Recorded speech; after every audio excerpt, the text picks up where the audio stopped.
And hello, everyone. This is the Now See Here podcast. I'm your host, Jack Chris. We want to say hello to our YouTube audience, which we're filming this episode today. You're doing just like your husband, Joanne. You're saying hello. You're speaking before you're supposed to. Let's just cut the whole thing. No, I'm Jack Chris. We are broadcasting live from CC's Coffee House in Ridgeland, Mississippi. SettleMyCase.com is upstairs, and we appreciate them letting us grace their facilities or use them every Wednesday. No, my guest is, as you can see on YouTube, and as my listeners will hear, Miss Joanne Bell Wright. She is the publisher. Yes, Virginia, there are still magazine publishers of this publication, Woman to Woman. Is it Woman to Woman? With Joanne. The magazine. Yes. That's a mouthful. Yes, it is. But I have to do that to separate because I didn't realize how many Woman to Womans there were. It's popular. But there's only one. Woman to Woman with Joanne. Welcome to the show, Joanne. Thank you so much. We did have your husband Maximus on last week. You'll get the bill. Yes. We'll give you the family plan. Don't worry about that. This looks good. Thank you. My listeners, I hope, know I was in business publishing the majority of my life. Mm-hmm. And, I got out of it 7-8 years ago. And now all we hear is that publications are dead. Magazines are dead. If you start a new one, you're in trouble. But you've been going on how many years now? 3 years. 3 years. 3 years. Why in the world did you decide, first of all, Joanne, to publish a magazine?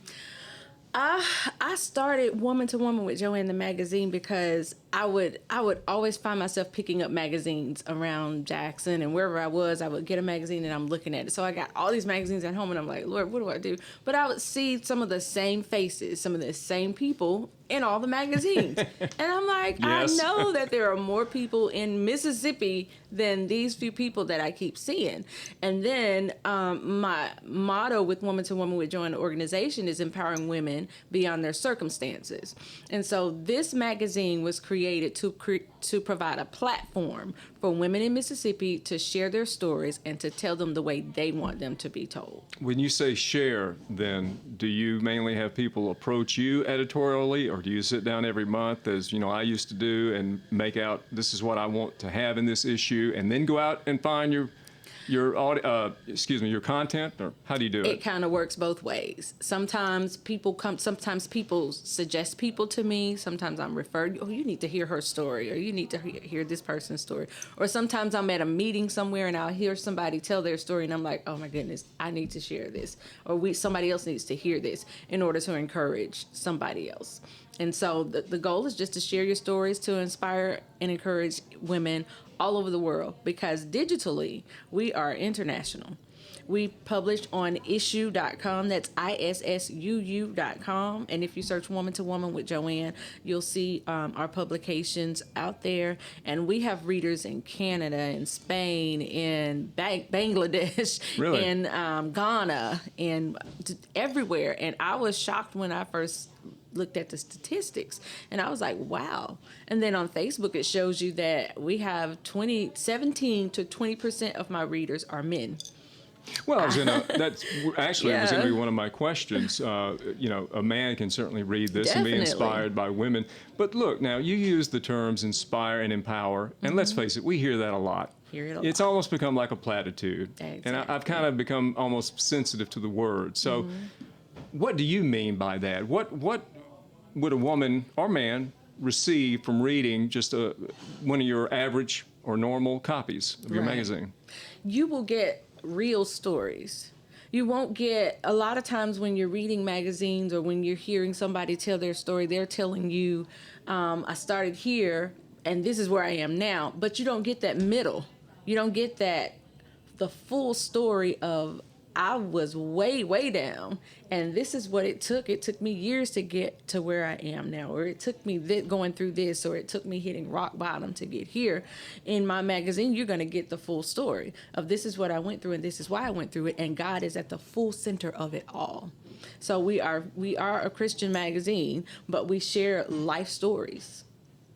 And what has been, I'm going to put you on the spot. Yes. You've been publishing 3 years. What to you as the publisher, what has been the most inspiring story that you have put out there to the public. Lord, and somebody was asking me that too, and it's like every issue, whenever I get it printed, it's like, oh my God, this is my favorite. Oh my God, this is my favorite. Well, that's good. But there are so many different stories that we've had. One of my favorite that inspired me the most was last year. We did a special edition. I host every year. Well, this is my third year this year doing it. It's a Mississippi Legends Ball. Yes. And that's where we honor women in Mississippi who fought during the civil rights movement and women who've made a difference in the community, okay? So last year in 2018, we honored Miss Leola Dillard. She is now 107 years old. And she has made such a difference in Yazoo and in the people around her. She, whenever I go see her, she still remembers who I am. She is alert. She is everything. And so her story is just amazing, from being a slave on a plantation to having to leave the plantation because she wanted her children to go to school, and her boss didn't want the children to go to school until all the crop or whatever was in, to working with the employment commission down in Yazoo City, and helping people get jobs and things like that. So she has done so much. So I think her story inspired me the most. You know, I think we should point out that we mentioned men. Yes. This magazine is also not just for African American women. No, this is a multi-ethnic, however you say it. You don't care who reads it. I do not care, and I do not. I'm looking for Asian women we have so many Hispanic women here in Mississippi, so I'm looking for women of all ethnicities to share their stories, because we all need to be encouraged, and everyone has a story, and if you listen long enough, a lot of us have the same story. All right. I got out of publishing because the margins just, I couldn't justify it. I love print to this day. If I could publish a newspaper or a magazine, I'd do it. Why did you go this route instead of a podcast or an e-newsletter or just a website? Why did you decide on print, and why are you sticking with it? I love print. I love to have a hard copy in my hand. I like to sit down, whenever I have a quiet moment, I like to sit down and flip through a magazine and read a magazine. If I'm at a doctor's office, I'd much rather get a magazine, flip through it and read it and see what's new in the magazine than just going through the phone, because this thing right here, it has our attention so much, and there's so much information. I'm sorry. There's so much information. Banging that table. You're excited, I know. That's okay. We have information overload, and it's hard for us to process all of this stuff that's going on. And then you look at Facebook now, and I was looking like last week or the week before, and they show a picture of a man and his baby, their dead bodies, somebody's trying to cross over from Mexico or wherever they're trying to come from, and it's their dead bodies, and I'm like, why would you show that on? But it's just too much information. So I think taking the time and just sitting down, having a hard copy in my hand and just flipping through this, it kind of soothes me. But as a businesswoman, is it a profitable venture for you, if you don't mind me asking? Well, the way that I do it is because I print on demand. When I first started, I was trying to print all these copies and and it was just too expensive. And I'm just being as honest as I can be. I knew that just me, I couldn't afford to do that every month. And so we have subscribers who subscribe, and they get a copy in the mail every month. And then we print some, and we may sprinkle some here and there for people to help people learn more about Woman to Woman, because even though I've been doing this for 3 years, there's a lot of people who've never heard of Woman to Woman with Joanne the magazine. That's about to change because we have a huge audience. I want that to change. Woman to Woman with Joanne the magazine. Y'all search us, like us on Facebook, follow us on Instagram. On Now See Here, the podcast. That's right. On Now See Here, the podcast. Come on, people. All right, we're even then with our bills. That's it. But it's challenging. I mean, it's got to be, and I know that. It's very challenging. Because the first question I used to get from potential advertisers was invariably, what's your circulation? Yes. So when you tell them, well, I kind of make it as it's ordered or, produced to order, how do they respond to that? Some people are fine with it. And some people, like I had a a presentation with a car dealership, one of the bigger car dealerships, and she was like, "Well, how many people read your magazine? What's your demographic?" Is what they asked me, and I'm like, "Well, this is how many people I have," and I show,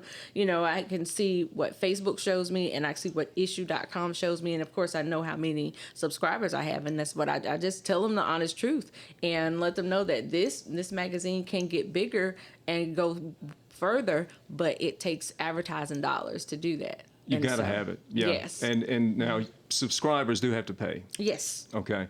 Joanne Bell Wright is my guest. This is the magazine, Woman to Woman with Joanne, the magazine. And you had, this was what, 68 pages? This one I think is about 68 as well. Did you ever want to be a magazine publisher coming up? What was your background, Joanne? My background was actually in insurance, which I still am a licensed. Well, that's a natural transition. Yeah. I'm still a licensed life insurance sales agent. I also am a licensed health and wellness agent. I write for WellCare Health Plans, which is a senior health plan, Medicare Advantage.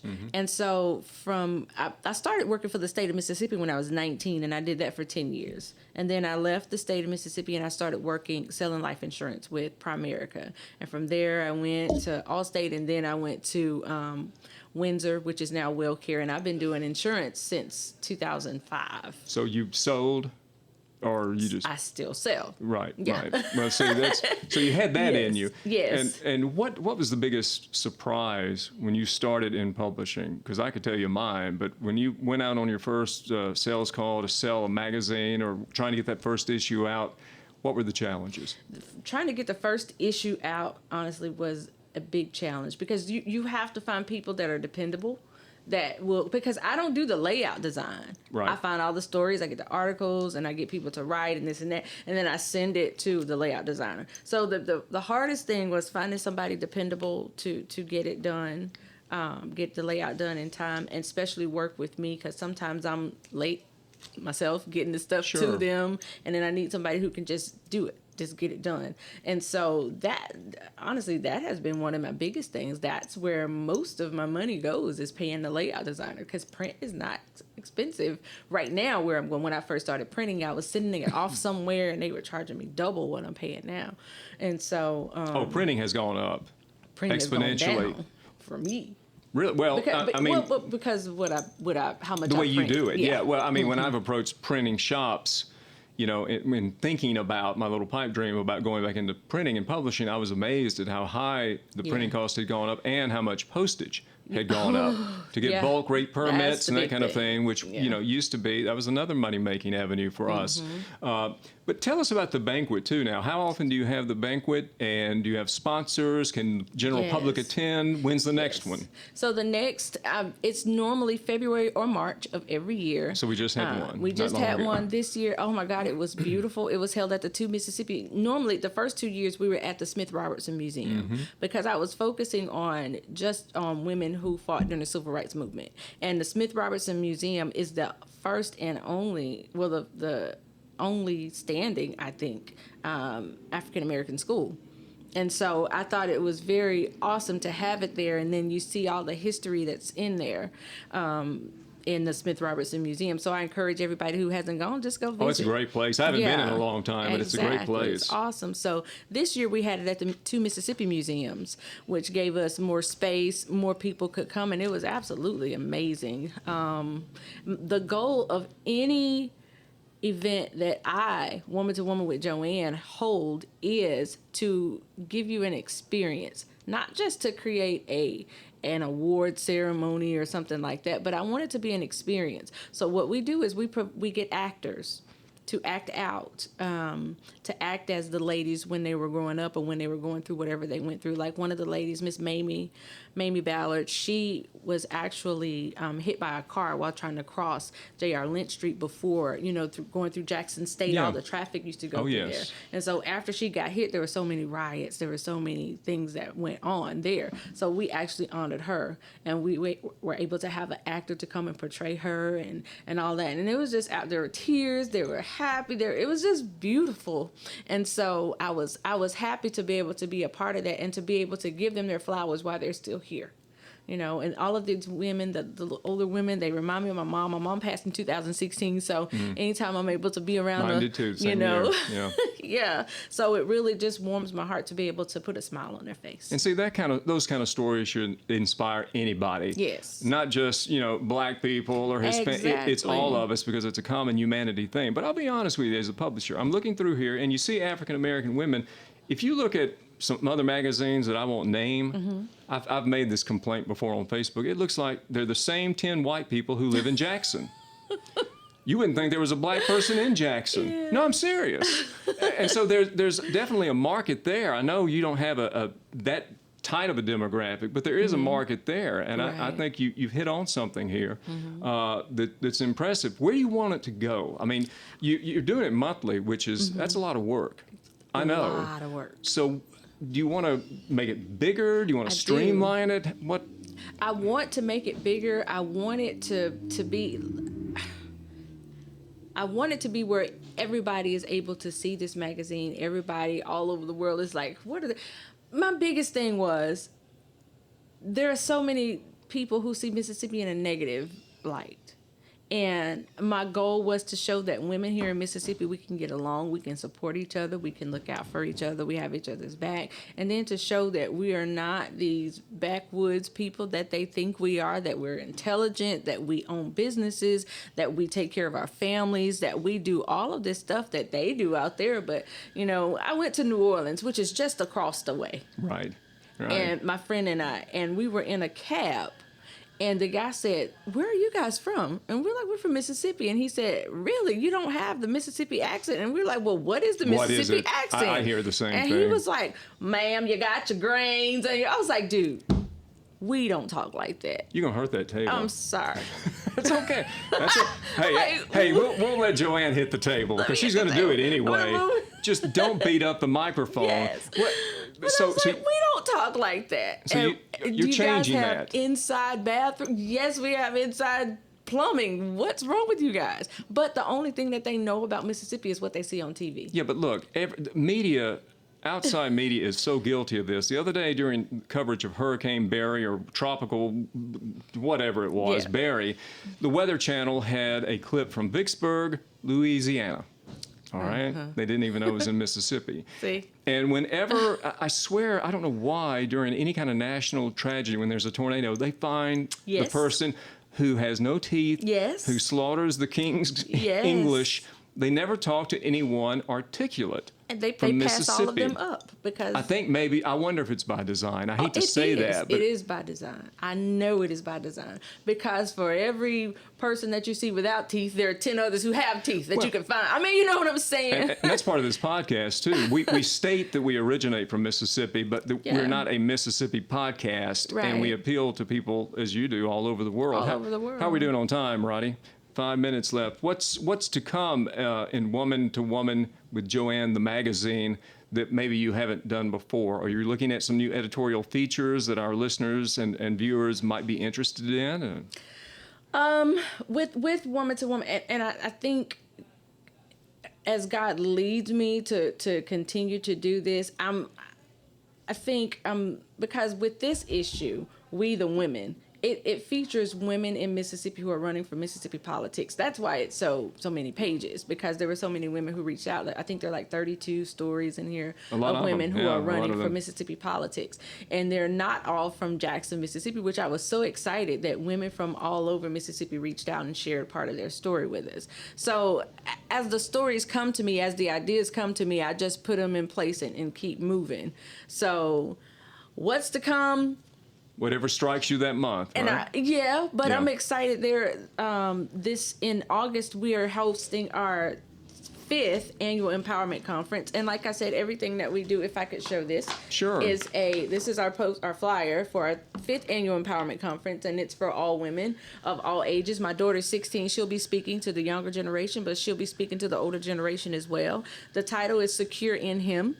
which means that we're looking for our security in God, not in our men, not in our jobs, not in our, the name that we've made for ourselves, but we're looking for our security in God, because all of that material stuff can be taken away just like that. And he's the only one who can restore us to where he wants us to be. And for our listeners, when is that date? When does that take place? August 31st from 9 a.m. to 1 p.m. and it will be held at the two Mississippi Museums in the Craig Nielsen Auditorium. Now, Joanne, is this what you're doing full time now? Or are you Yes. still, okay. I do still sell life insurance. I still want to keep that because that's where we Right. gotta make some money. So yeah, if y'all need life insurance, call Joanne. But this is do I keep putting those plugs in there? I thought I was bad. Salesperson, if I thought I didn't was do bad, that, but gee. But yes, I do that. But this is what I focus on full time, and it takes a lot of time, and it's taking more and more time because I do most of the edits and things like that. And I do have consulting editors that I speak with, and they look and they're like, well, maybe if we put it here or there, So I do have people who take a look and help to make sure it flows, and just 2 or 3 sets of eyes looking at it before. It's always good. Yes. Always good to do that. And if people do want to get a hard copy, I know they can probably go to the website, Yes. but where are the physical locations where they can go? Mostly, and this may not be good because some people don't even come to Fondren, but mostly they're in Fondren. Sometimes I put them in Sneaky Bean. Sometimes there's a Nukes over there off of 55. Sometimes I put something in there. So they're just sprinkled all around. But the website for Yes, people who the want website. to read on Issue U and that, how can they? Go to issuu.com, just search Woman to Woman with Joanne, and it'll pop up all the issues that we have. If you go to the website, it's Woman to Woman with Joanne, that's JOANNE, and the issue would be, the current month's issue will be on there, so you can read it there. You can also order any issue from the first issue to the last issue. So Print's not dead. No, it is not dead. Not with Woman to Woman with Joanne, it is not dead. Are you going to do a podcast one day? I'm going to have to. I actually have recorded 3. I know I'm going to do a talk show. I've recorded 3 shows that we tried to do green screen, and the green screen didn't work the way I wanted it to work. And so we're just going to be record, because I wanted it to be where wherever we went, we had the same background. But we don't have to have the same background. Forget the green screen. We'll just record wherever we go. Get Roddy Merritt to help you out. Come on, Roddy, help a sister out. He can take care of it. Believe Yes. me. He's told me this has been his life, a pinnacle of his life's experience doing this podcast. No. I would feel sorry for Roddy if he said that. Joanne Bell Wright, the magazine again. Yes. It's Woman to Woman with Joanne, the magazine. Yes. Pleasure to have you. Thank you so much for having me. I'm glad our microphone survived your Yes. brutal assault. But, Sorry. But I'm proud of you as a former Thank publisher, you. and maybe future again one day. Who knows? Yes. I never say never. That's right. And it's a great publication, and we wish you continued success, and we'll have you on again soon. Thank you. It's Joanne Bell Wright. I'm Jack Chris. You've been listening to the Now See Here podcast. Be sure to like us on Facebook under Now See Here. And the website address is anchor.fm/Now See Here. Folks, thanks for listening.